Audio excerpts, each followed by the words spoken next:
Hi everyone, Buck Rogers here with Rhyme Signatures, the nerdiest music review this side of spending 504 years as a cosmic ice cube. And today we are going to be doing a review of the new Coheed and Cambria album, Vaxis Act 2, A Window of the Waking Mind. It seems there's a lot of concept albums flying around my personal music spheres at the moment. Hot on the heels of my previously reviewed album, The Deer Hunter's Antimai, I now find myself staring down the barrel of Claudio Sanchez's imposing story-driven band, Coheed and Cambria. Now, I'm no stranger to concept albums. Some of my all-time favourite records fall into this category, from the likes of Metropolis Part 2, Scenes from a Memory by Dream Theater, Operation Mindcrime by Queensryche, Snow by Spock's Beard, and Good Apollo, I'm Burning Star 4 Volume 1, From Fear Through the Eyes of Madness, by the subject of this review, Coheed and Cambria. Now, I love the idea of a story or a consistent theme being told through music, but especially one that manages to stand aside from the typically directly narrative-driven stage musical, and allows, at times, just the music itself to tell the story in places. I mean, no disrespect, of course, to stage musicals, as that's just another part of my DNA to be explored, maybe in a different series of videos someday, possibly. But I just find the style of storytelling that seems most prevalent in concept albums to be my personally preferred method of musical narration. And this brings us neatly to Coheed and Cambria, a band with a series of albums driven by frontman and principal songwriter Claudio Sanchez's frankly incredible Amory Wars series of graphic novels. To try and even give a brief summary of the storyline of these albums would be extremely difficult, and I frankly don't have that sort of time, patience, and neither is it kind of the point of this video, obviously. There's absolutely certain out to be like some concise video essays out there on YouTube that can better explain things if you're more interested in finding out, you know, what the deal is.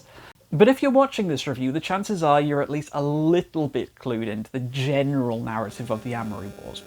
So I'll be kind of brief here, and I really do mean brief.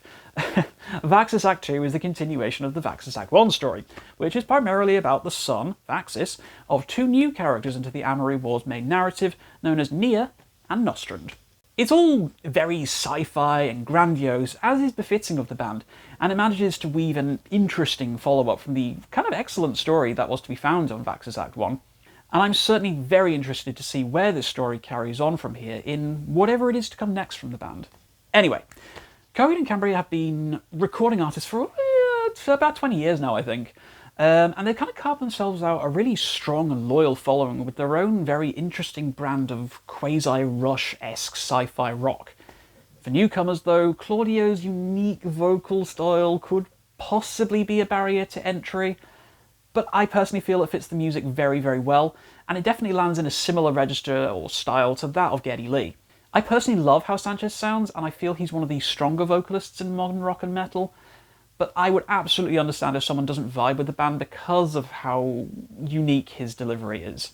This new record, in that respect, is unlikely to win anyone over if you've not been a fan of the band up until this point, as it definitely treads some very familiar territory, not really going outside of the lines that the band has firmly established as their tried and true. Again, though, this isn't really necessarily a negative, as why would you deviate from a proven and successful formula? All the expected tropes and styles are to be found here on Vaxis 2, but there's definitely a greater emphasis on the poppier sounds from their discography. It's a much shorter album than Vaxis 1, as the longer, proggier and more experimental tracks are mostly left behind in favour of a snappier and more immediately accessible record. Your mileage may vary as to if this is a good thing or not, but the majority of the songs here are between the 3 to 4 minutes mark, with only a small handful of the 13 tracks on offer breaching 5 minutes in length. This is certainly not the first time that the band has gone for some shorter song structures. I mean, just look at The Colour Before the Sun and The Year of the Black Rainbow. Although I will confess I'm not exactly a big fan of those records, but that has very little to do with the song lengths and more for, yeah. So, anyway, yeah. Vaxis 2 has fully embraced a pop-rock aesthetic, but frankly, I quite like the record for this. It's a much less intimidating listen than its predecessor, which weighed in at a fairly substantial 79 minutes long, whereas this album comes in at a far more digestible 53 minutes, which is a full 26 shorter, which is like 5 Pig Destroyer albums. The album kicks off nicely, playing on my big weakness for leitmotifs by reprising the main melody and vocal hook from Old Flames, the penultimate song off of Vaxis 1, and frankly one of my favourite Coheed and Cambria songs of all time.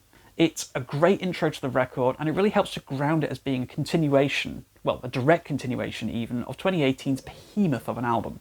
There's a lot of bangers on Vaxis 2, delivering catchy hooks and chunky riffs, one after another. The early 3-hit punch of Beautiful Losers, Comatose and Shoulders helps the album to really grab your attention early on and keep you interested. But I do feel it has to be said that, for me personally, the album lulls a little bit in the middle, as Love Murder 1, Blood and Bad Man just don't quite hold up to the same standards as the initial salvo of the record. Speaking of Love Murder 1 and Bad Man, it brings me to, honestly, one of my most disliked parts on the album, which is the gratuitous use of auto-tune on these tracks in some of the principal vocal melodies. And I get that it's probably been done as a stylistic choice, maybe to remind you you're listening to a sci-fi record, but it doesn't quite sit right with me when you consider just how great Claudio otherwise sounds on this record. It really does stick out quite aggressively on what is otherwise a tonally consistent album that sounds really slick and polished throughout. You're a better vocalist than this, Mr. Sanchez. I don't want to hear this nonsense from you going forwards. Thankfully, this minor misstep is forgivable, as the album does end on one of the strongest sequences of songs the band has done since Good Apollo Part 4.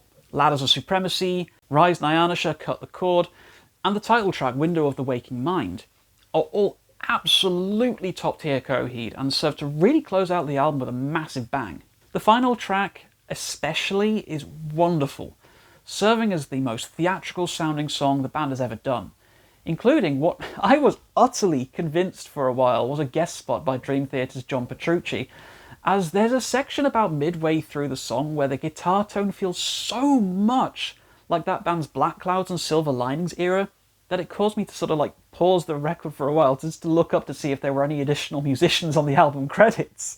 But nope, it's not JP, not at all, just sounds like him. It's a wild ride of a song though, and I personally would love to see a whole album in this style. I mean, I appreciate I might very well be in a minority with that opinion, but I'm sticking to my guns. Come on guys, full rock opera next time, I dare you. Vaxis 3, the rock opera, let's go. So, I mean, at this point, what else can I say about Vaxis 2? It's a really fun record that doesn't particularly push the envelope in terms of creativity, preferring mostly to stick to what the band knows best.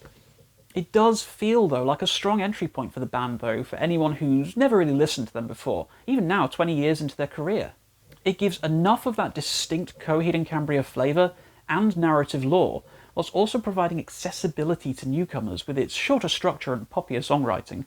It does, frustratingly, carry some of their best, but also arguably some of their weakest songs in one package, so I'd be hard-pressed to call this a better album than Vaxis 1, just a different one.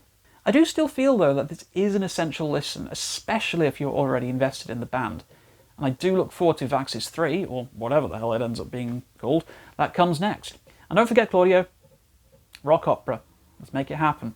This is all, of course, my opinion, as you know, so tell me what you thought of this record in the comments down below, and I'll stop doing these stupid hand signals. If you have anything you've listened to this year that you think I should check out, then let me know about it. I might get around to giving it my own thoughts. Ooh, fancy that. If you like this video, please do share it with anyone you think might enjoy it, and please consider subbing for more content. Until next time, guys, keep your rhyme signatures odd.